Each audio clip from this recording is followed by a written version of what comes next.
सदगुरु देव की जय हो, बंदे छोड़ कबीर साहब की जय हो, बंदे छोड़ सदगुरुदेव रामपाल जी महाराज की जय हो। सत साहब सब भक्तों को पुण्यात्मा, आज आपको एक कबीर साहब की साखी बताने वाले हैं, जिसका ये आत्मज्ञानी लोग, आत्मज्ञानी आत्मदर्शी बन के घूमने वाले लोग उसका लाभ उठाकर भक्तों को गुमराह करते हैं, भगत समाज को एक गलत दिशा प्रदान करते हैं, गलत ज्ञान सुनाते हैं। तो ये देखिए, ये साकी है कबीर साहब की, और इसमें देखिए कबीर साहब ने क्या बोला है। हम सभी उस वाणी के भाव को पकड़ते हैं, क्योंकि वाणी का भाव जो होता है वो कहीं अधूरा होता है तो कहीं पर पूरा हो जाता है, कहीं पर सांकेतिक रूप से परमात्मा ने बातें और ज्ञान बताया है, और कहीं पर पूर्ण भेद ही बता दिया है। तो दो तरीके से अपने ज्ञान को कबीर साहब ने बताया है, एक पूर्ण भाव और एक अपूर्ण भाव। तो दोनों तत्व रूप भाव को हमें समझना पड़ेगा। तो ये वाणी देखिए कबीर साहब की साकी है, इसमें कबीर साहब क्या बता रहे हैं देखिए। काया माही कबीर हैं जो पहुपन में बास, कई जाने कोई जौहरी, कई जाने कोई दास। अब इसका अर्थ करने वालों ने कैसा अर्थ किया है। कबीर के अनुसार इसी शरीर में प्रभु का वास है, जैसे फूल में सुगंध का वास है। इस तथ्य को कोई पारकी या जौहरी जानता है, अथवा कोई प्रभु का भगत या दास जानता है। इस तरीके से इसका अर्थ किया है, क्योंकि ये जो वाणी है ये सीधे तरीके से ही, सहज ही परमात्मा ने बोली है। इस वाणी को हम सीधा सीधा ही पढ़ते हैं और सीधा सीधा ही जानते हैं, लेकिन इसके पीछे कहने का परमात्मा का कोई और भाव था, जिसको ये अधूरे गुरु समझ नहीं पाए, और इसी पिंड रूपी शरीर में उस परमात्मा का वास इन लोगों ने बता दिया, क्योंकि इस पिंड में आत्मा का वास है, और उसी आत्मा को इन लोगों ने, इन गुरुओं ने परमात्मा बना दिया। बस यही होगा इनका आत्मभेद, आत्मज्ञान, कि अपने स्वरूप को ही पहचानना है, अपने स्वरूप को ही जानना है, यही इनका आत्मज्ञान है। और तेरी आत्मा ही कबीर है, क्योंकि काया माही कबीर है। अब ये साकी पर कबीर साहब ने, ये साकी कबीर साहब ने ऐसी बोली है। अब एक और वाणी लेते हैं, जहाँ पर कबीर साहब स्वयं कहते हैं, हाड़ चाम लोहू ना मेरे, हो सतनाम उपासी, तारण तरण अभय पद दाता, मैं हूँ कबीर अविनाशी। अब यहाँ पर साफ शब्दों में क्या बताया है परमात्मा ने, कि हाड़ चाम लोहू ना मेरे, और एक तरफ इस साखी में बता रहे हैं कि काया माही कबीर है। ये कैसे हो सकता है? क्या कबीर साहब घुमा रहे हैं, शब्दों का जाल बनाया है? जी नहीं। इसी भाव को इन कबीर पंथियों ने, इन अधूरे गुरुओं ने अपने अपने तरीके से लिया है। हर एक वाणी का अर्थ, हर एक वाणी का भाव इन कबीर पंथियों ने, नकली गुरुओं ने अपने विचार से लिया है, अपने ही सोच से उसे बदल दिया है। कबीर साहब का कहने का भाव कुछ और ही था, लेकिन इन लोगों ने इस काया रूपी पिंड में ही कबीर को बता दिया कि तेरे शरीर में ही परमात्मा का वास है, जैसे मृग की नाभि में कस्तूरी का वास होता है। अब ये भी एक भ्रम है। यही भाव समझना है कि परमात्मा ने काया रूपी कबीर क्यों बताया है, और एक तरफ कहते हैं कि हाड़ चाम लोहू ना मेरे, हो सतनाम उपासी, क्योंकि हाड़ चाम परमात्मा के नहीं है, और इस पिंड रूपी काया में परमात्मा नहीं है। अगर इस वाणी को देखा जाए तो इस काया में परमात्मा है, और इस वाणी को देखा जाए तो परमात्मा इस काया रूपी शरीर का ही खंडन करते हैं कि ये काया मेरी नहीं है। और किसी भी जीव आत्मा की काया इसी 5 तत्वों से बनी है, लेकिन परमात्मा की जो काया है वो 5 तत्वों से परे है। हाड़ चाम लोहू ना मेरे, हु सतनाम उपासी। साफ शब्दों में कहा है कि परमात्मा ने कि हाड़ चाम की मेरी काया नहीं है। अब और एक आपको वाणी दिखाते हैं जिसमें सारा भेद परमात्मा ने खोलकर ही बता दिया है। मोको कहाँ ढूंढे रे बंदे, मैं तो तेरे पास में, ये वाणी है। उसमें लिखा है कि ना मैं प्राण में, ना पिंड में, ना ब्रह्मांड आकाश में, ना मैं त्रिकुटी भंवर गुफा में, ना श्वासन के श्वास में।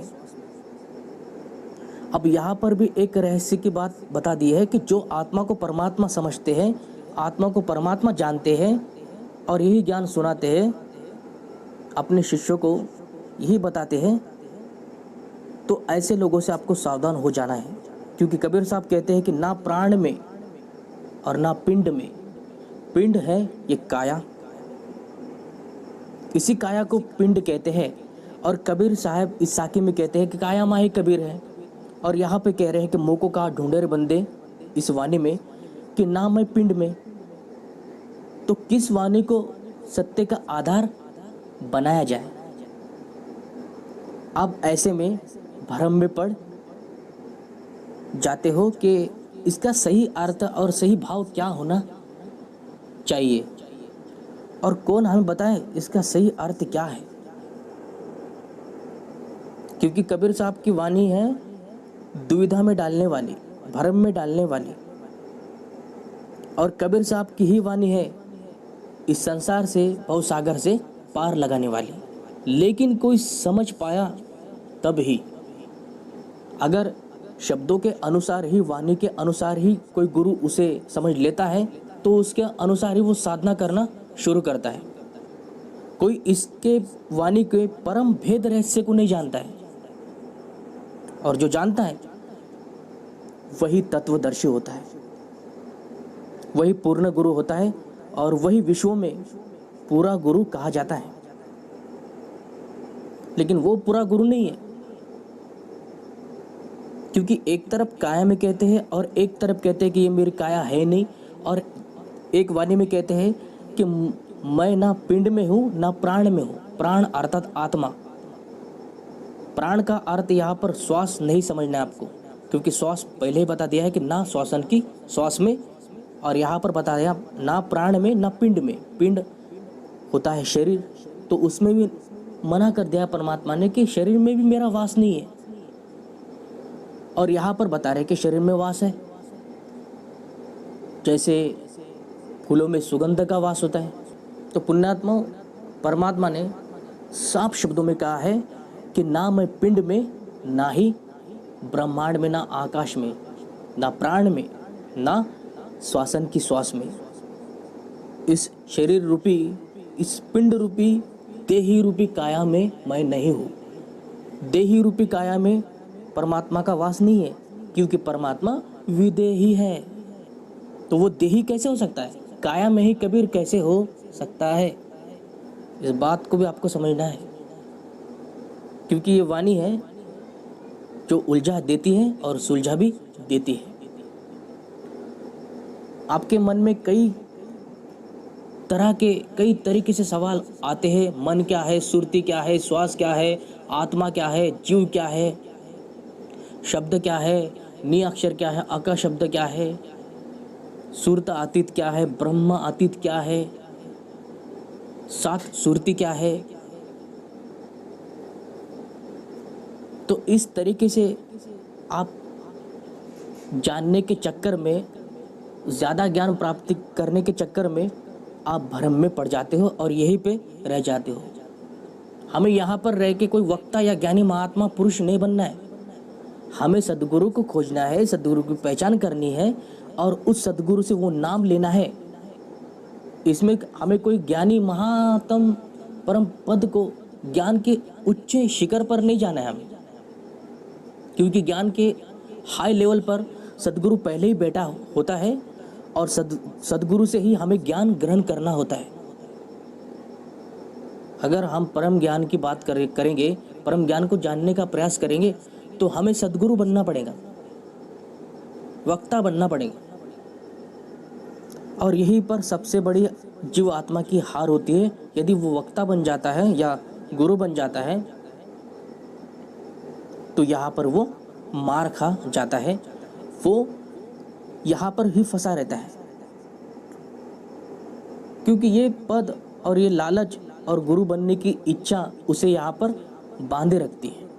यहाँ पर शिष्य बनाने के चक्कर में वो यहाँ पर ही बिना ज्ञान के और बिना नाम के फंसा रहता है और गुरु बन के लोगों को ठगता है, झूठा नाम झूठा ज्ञान सुनाता है। तो ऐसा आपको नहीं करना है। जो भेदी गुरु है, जिसने वेद गीता सभी शास्त्रों का ज्ञान बताया है, उसे आपको गुरु बनाना है। उसे आपको बिल्कुल गुरु नहीं बनाना है कि जो केवल कबीर वाणी में ही सिमट कर रह जाता है, केवल कबीर की वाणी की ही बात करता है, उसके अतिरिक्त उसको और ज्ञान नहीं है, तो वो पूर्ण गुरु नहीं है। अगर पूर्ण गुरु के पास वेद का ज्ञान नहीं है, गीता का ज्ञान नहीं है, शास्त्रों का ज्ञान नहीं है, तो वो पूरा गुरु नहीं होता है। पूरा गुरु वही होता है जो पूरा जानता है।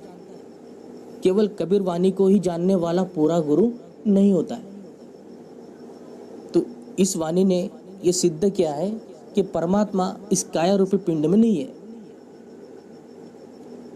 क्योंकि हाड़ चाम लोहू ना मेरे, और ना प्राण में ना पिंड में। यहाँ पर साफ शब्दों में शरीर में वास होने से परमात्मा ने मना कर दिया है। और यहाँ पर एक साखी में कहते हैं कि काया माही कबीर है। तो आपको ऐसी दुविधा में नहीं पड़ना है।